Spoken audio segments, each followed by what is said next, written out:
Hey, Whatnot sellers, Live Selling 365 here, and I want to talk about boundaries with regard to live selling.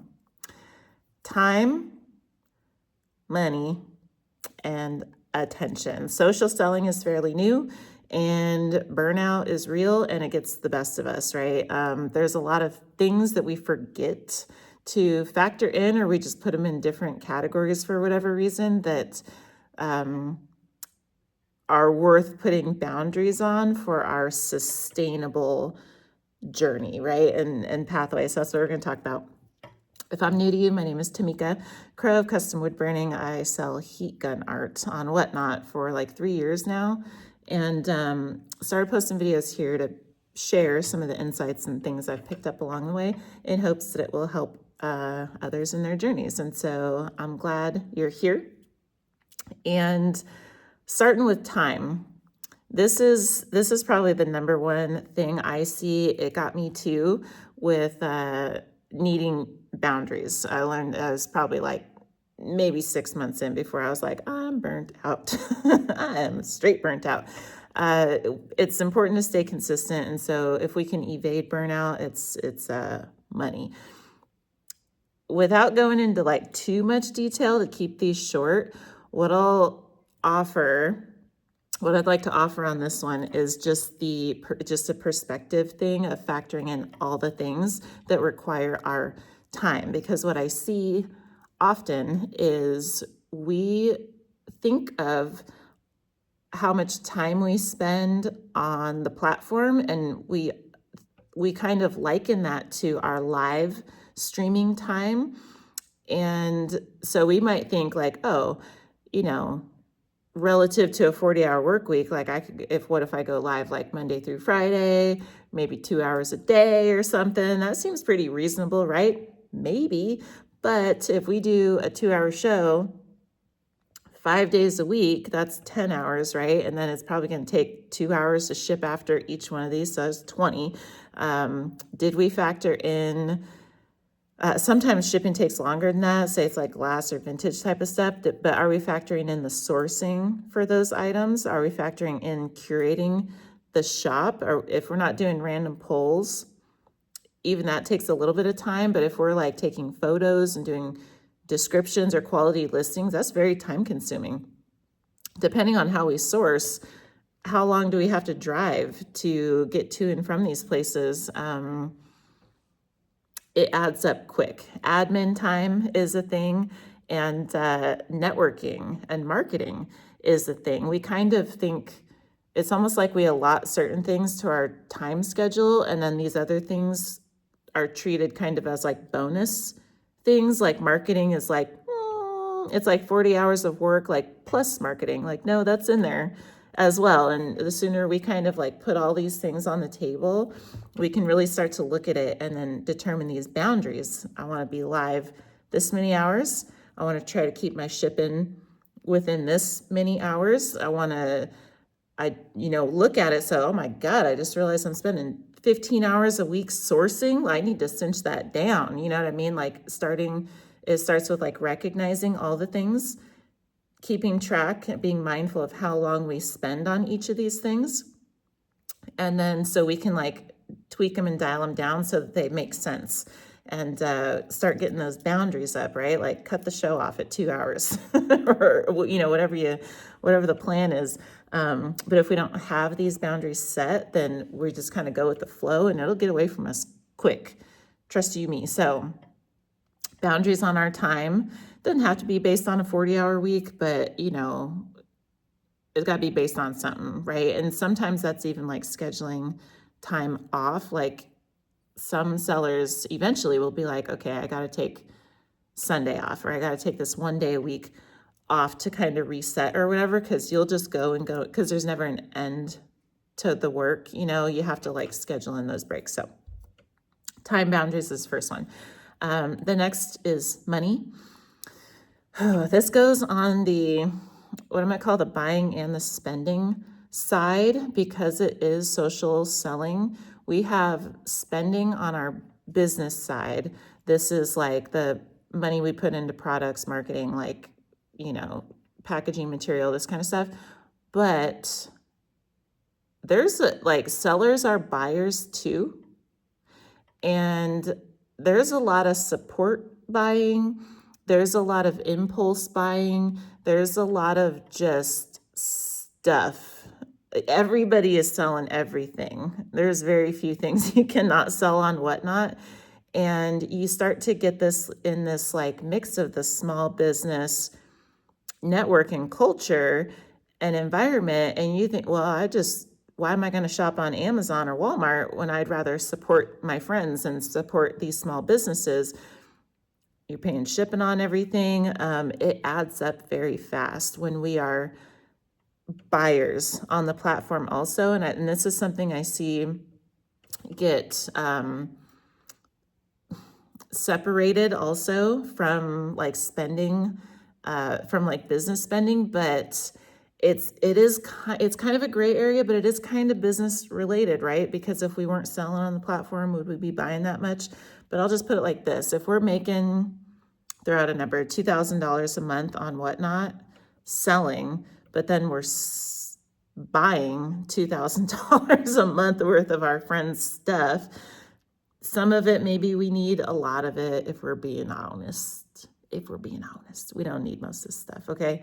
It's not stuff that we're going to go out of our way to buy. It's like we're just in the moment and we're buying stuff if we're being 100% truthful. So having boundaries, right? Because if we're trying to run a business, the goal is to be net positive, right? And if we're just blowing through all our money, it makes that difficult. So to each their own. Just want to put it out there. This is finances, and financials are one of the areas. Pro tip too, I know that some have trouble just like cutting it off, and sometimes it's painful to watch our friends sell stuff, and especially if it's low starts and there's nobody swiping. Ugh, it's the worst. However, we just have to do it sometimes. So the pro tip is like a no spend month, a no spend November, no spend 30 days, break the habit, right? Sit back, take your card off, Whatnot, something like that. You can do that. Or, fun fact, they have spending and viewing, actually, I think, but definitely spending limits that you can put on yourself. And so once you can determine, I only want to spend $100 a month on Whatnot. And you can program it like that. And so as soon as you hit that threshold, Whatnot will just cut you off like a drunk person in the bar. You're done.